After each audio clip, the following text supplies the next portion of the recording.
Bismillahirrahmanirrahim. Assalamualaikum warahmatullahi wabarakatuh. Alhamdulillahilladzi arsala rasulahu bil huda wa dinil haq liyudhhirahu 'ala dini kullihi wa kafa billahi syahida. Wa asyhadu an la ilaha illallah wahdahu la syarikalah wa asyhadu anna Muhammadan 'abduhu wa rasuluh. Allahumma shalli 'ala nabiyyina Muhammad wa 'ala alihi wa man tabi'ahum bi ihsanin ila yaumiddin.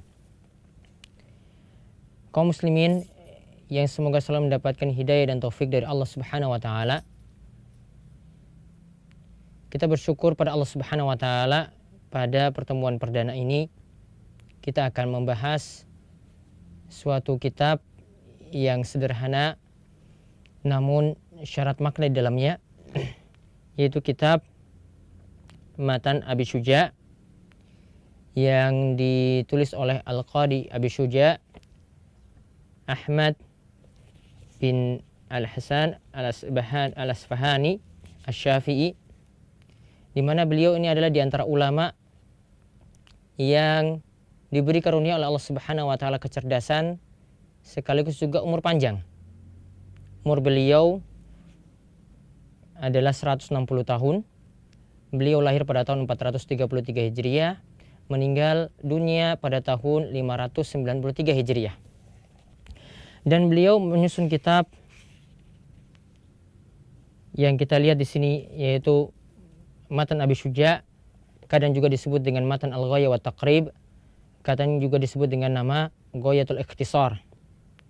Dan banyak sekali para ulama yang menyusun kitab syarah atau kitab penjelasan dari kitab ini, mulai dari yang sederhana dari kitab tersebut adalah Fathul Qorib.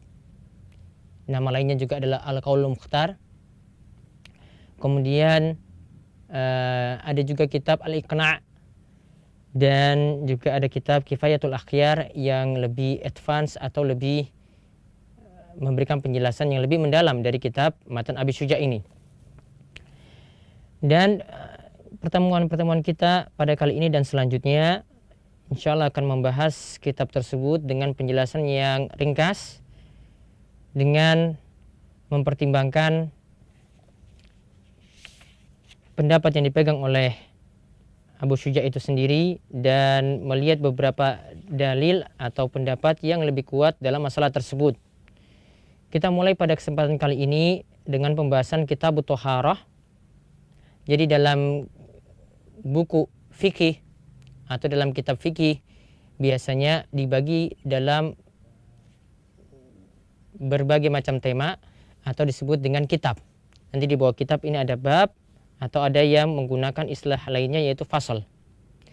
Kita lihat beliau memulai dengan pembahasan kitab Thaharah atau kitab bersuci, dikarenakan Thaharah itu merupakan syarat dari ibadah solat, dan solat adalah bagian dari rukun Islam, bagian dari rukun Islam yang utama. Sehingga karena Thaharah ini adalah syarat dari ibadah solat, maka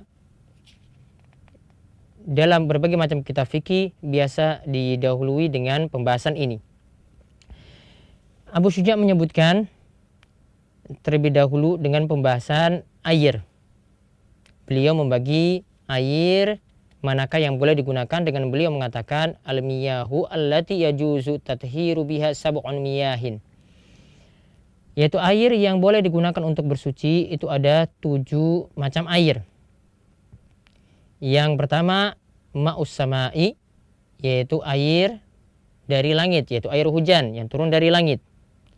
Kemudian yang kedua wa ma'ul bahri, air laut. Kemudian yang ketiga wa ma'un nahri, yaitu air sungai. Kemudian yang keempat wa ma'ul bi'ri, yaitu air sumur. Wa ma'ul aini, yang berikutnya yaitu mata air. Kemudian wa ma'ul thalji, yang keenam yaitu air salju. Dan yang terakhir wa ma'ul baradi, yaitu air dingin.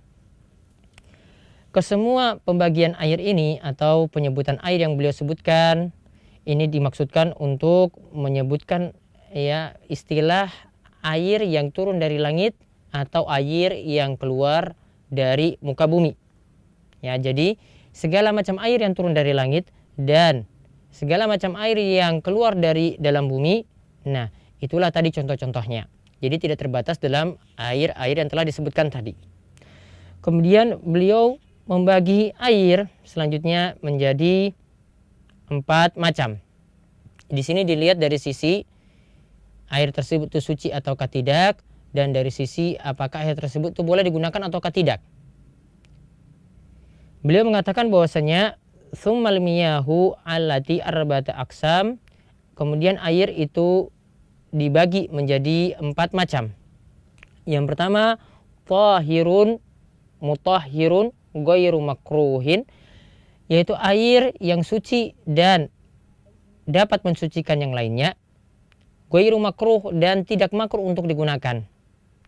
Lalu beliau katakan wa huwal ma'ul mutlaq, dan air ini adalah yang disebut dengan air mutlak. Jadi air yang pertama ini itu adalah air yang suci, yaitu suci dari sisi air itu sendiri, dari sisi zatnya. Dari sisi zatnya air tersebut itu suci. Ya, jadi bukan najis. Kemudian dari sisi bolehkah digunakan untuk mensucikan yang lainnya, beliau sebutkan dengan istilah mutahhirun, yaitu air ini bisa digunakan untuk mensucikan yang lainnya. Artinya kita bisa menggunakannya untuk berwudu ataupun untuk mandi. Kemudian ghairu makruh, dan air ini tidak makruh untuk digunakan.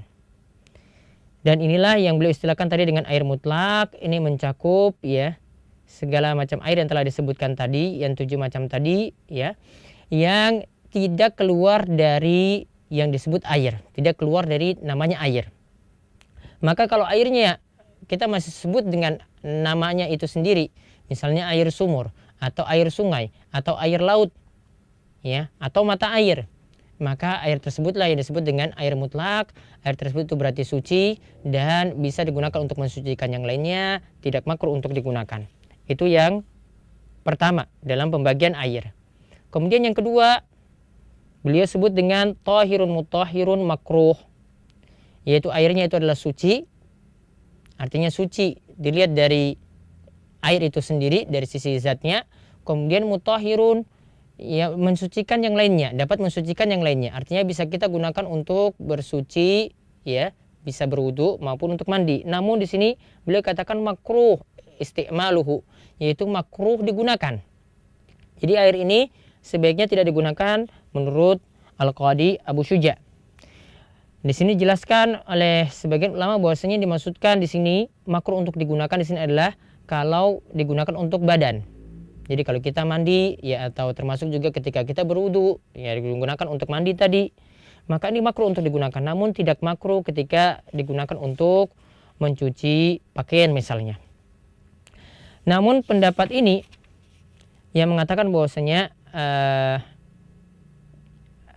air ini ya, air yang kedua di sini, ini beliau contohkan terlebih dahulu.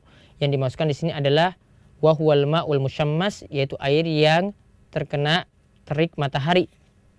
Air yang terkena terik matahari di sini ini ketika disimpan di bejana yang mampu menyerap panas.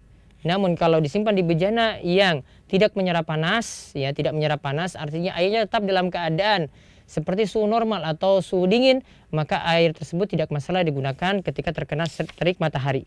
Jadi yang dimaksudkan di sini al-ma'ul musyammas sebagai contoh yang beliau sebutkan, yaitu air yang terkena terik matahari ini ketika disimpan di bejana atau disimpan di wadah atau tempat yang mudah menyerap panas. Namun pendapat ini yang mengatakan bahwasanya air musyammas di sini makruh digunakan, ini terdapat perselisihan juga dalam mazhab Syafi'i itu sendiri. Seperti Imam Nawawi itu lebih memilih pendapat tidak makruhnya air musyammas itu digunakan ya, digunakan untuk bersuci. Ya, jadi Imam Nawawi berpendapat tidak makruhnya hal ini. Kemudian air yang ketiga kata Abu Syuja, ya air ketiga kata Abu Syuja yang beliau bagi dalam pembagian air ini adalah beliau sebut dengan tahirun ghairu mutahhir, yaitu airnya itu suci namun tidak bisa mensucikan yang lainnya. Jadi airnya dilihat dari sisi zatnya itu suci. Ya, dari sisi zatnya itu suci. Artinya kita boleh menyentuhnya. Ya. Namun boleh nggak digunakan untuk berwudu? Boleh nggak kita gunakan untuk mandi? Di sini beliau katakan ghairu mutahhir, tidak boleh digunakan untuk tujuan tersebut. Nah, di sini beliau contohkan yang termasuk dalam air jenis ketiga ini adalah wahwal ma'ul musta'mal, yaitu air yang digunakan setelah mensucikan hadas, atau contohnya adalah air musta'mal, ini air bekas wudu. Ya, air bekas wudu ini yang dimaksudkan dalam air pembagian jenis ketiga ini.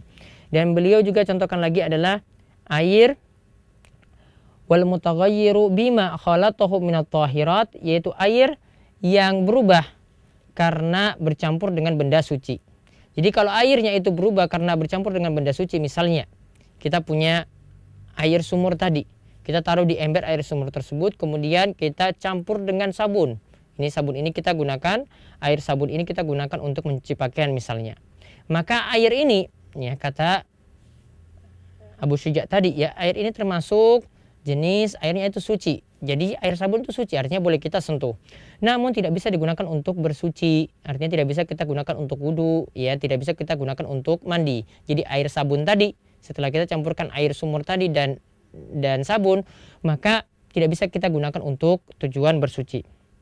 Nah, adapun untuk air mustakmal itu sendiri, ya, kalau dalam pendapat yang lebih kuat tentang hal ini, tentang air bekas wudu, apakah boleh kita gunakan untuk bersuci ataukah tidak, pendapat yang lebih kuat dalam masalah ini adalah air mustakmal, air bekas bersuci atau bekas wudu ataupun bekas mandi, itu tetap masih boleh digunakan untuk ya bersuci.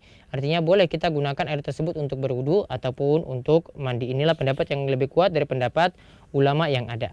Berbeda dalam pendapat yang dipegang oleh mazhab Syafi'i dan juga mazhab Hambali. Kemudian air yang terakhir yang beliau bagi adalah air najis, ma'un najisun, yaitu beliau sebutkan yang dimasukkan dengan air najis di sini adalah beliau sebutkan di sini wa huwallazi halat fihi najasah, yaitu air yang kecampuran najis, ya air yang kecampuran najis, wa huwa dunal qulataini, dan air tersebut di bawah 2 kullah. Dan air tersebut di bawah 2 kullah. Jadi yang pembagian yang keempat di sini air najis, artinya airnya itu tidak suci dan berarti tidak boleh kita gunakan untuk mensucikan yang lainnya, artinya tidak bisa kita gunakan untuk berwudu dan juga tidak bisa kita gunakan untuk mandi. Dan di sini beliau sebutkan bahwasanya air ini kecampuran najis. Jadi misalnya air sumur. Maka air sumur ini ketika kemasukan kencing misalnya dan itu di bawah 2 kula air tersebut, maka air tersebut dihukumi najis. Apa yang dimasukkan dengan 2 kula? Para ulama berselisih dalam memperkirakan ukuran 2 kula ini. Gampangannya adalah kita perkirakan misalnya ukuran suatu bak itu dengan volume 1 meter kali 1 meter dikalikan 0,2 meter, ya artinya ya kisaran 0,2 meter kubik, ya 0,2 meter kubik, atau kalau kita taksir menjadi 200 liter. Jadi ada ulama yang katakan 230 liter, ya pokoknya ukuran sekitar itu, jadi sekitar 200-an liter. Maka air yang seperti ini, ya air seperti ini artinya air yang di bawah 2 kullah, artinya air yang di bawah 200 liter, misalnya airnya cuma 10 liter. Lalu kecampuran najis, terserah. Jadi menurut mazhab Syafi'i terserah air tersebut berubah ataukah tidak, karena kecampuran najis tadi, maka air tersebut dikatakan najis. Ya, air tersebut itu dikatakan najis. Namun kalau air tersebut ya air tersebut itu lebih daripada 2 kullah, ya lebih daripada 2 kullah, maka beliau katakan aukana kulataini fataghayyar. Kalau untuk air di atas 2 kullah artinya di atas 200 liter, maka dihukumi najis ketika air tersebut itu taghayyar, artinya ketika air tersebut itu berubah menjadi ya berubah bau, rasa ataupun warnanya ketika kecampuran najis tadi. Jadi dalam mazhab Syafi'i sekali lagi kesimpulannya, untuk ukuran air yang kemasukan najis tadi mereka pakai standar 2 kullah. Jadi standar 2 kullah ini jadi ukuran banyak atau tidaknya. Jadi kalau air itu kurang dari 2 kullah berarti itu dianggap air tersebut itu sedikit. Maka ketika kecampuran najis, misalnya tadi kemasukan kencing, ya walaupun cuma 1 tetes saja airnya itu di bawah 2 kullah, maka air itu tersebut dengan sendirinya dihukumi najis. Namun kalau airnya itu kurang dari 2 kullah, maka dilihat apakah air tersebut itu berubah ataukah tidak. Adapun ukuran 2 kullah yang dikatakan oleh Abu Syuja di sini, wal kulatani khamsumi ritlin bil Baghdadi takriban alal asah, yang dimaksudkan dengan air 2 kullah itu adalah air yang kisarannya adalah 500 ritl, bukan liter, ya tapi di sini ritl. Bil Baghdadi dengan ukuran Baghdad, itu menurut perkiraan inilah pendapat yang lebih kuat ya dari pendapat ulama mazhab Syafi'i yang ada. Nah, tentang air 2 kullah tadi ya, ini masalahnya untuk air yang kurang dari 2 kullah. Kalau tadi air yang lebih dari 2 kullah, ya dia menjadi najis ketika dia itu berubah bau, rasa ataupun warnanya. Namun sekarang jadi permasalahan di sini untuk air yang kurang dari 2 kullah, maka di sini para ulama berselisih pendapat apakah air tersebut ketika kemasukan najis itu menjadi berubah menjadi dihukumi najis ataukah tidak. Para ulama berselisih pendapat. Pendapat yang lebih tepat dalam masalah ini adalah air tersebut tetap dihukumi suci ya selama air tersebut tidak berubah bau ataupun rasa ataupun warnanya ketika kemasukan najis. Jadi asalnya kalau tidak berubah tetap dihukumi seperti hukum asalnya, yaitu air tersebut dihukumi suci.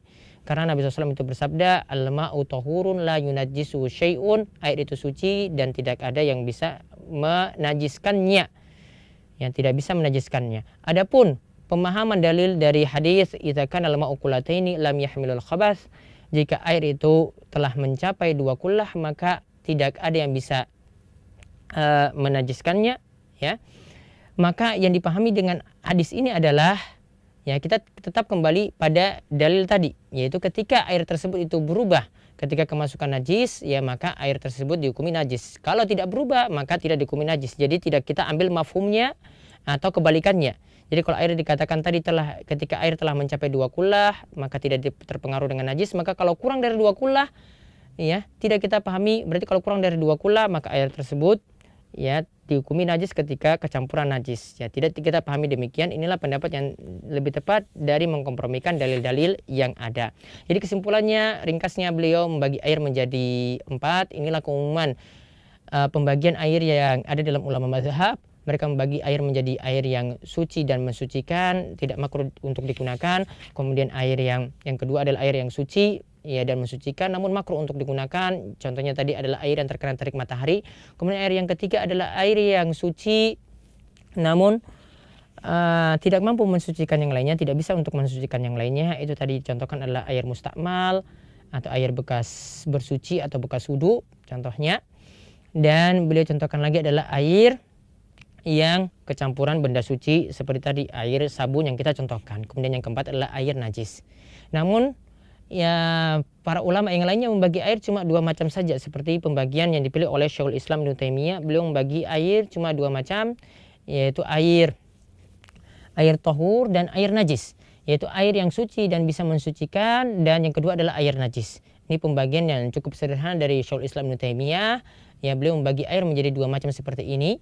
Artinya kalau airnya itu masih suci dan bisa mensucikan yang lainnya maka masuk dalam air jenis pertama dan ini bisa kita gunakan untuk berwudu. Sedangkan kalau airnya itu kemasukan najis, tercampur najis, ya maka ketika air tersebut itu dominan najisnya dan dihukumi najis maka tidak bisa lagi digunakan untuk bersuci.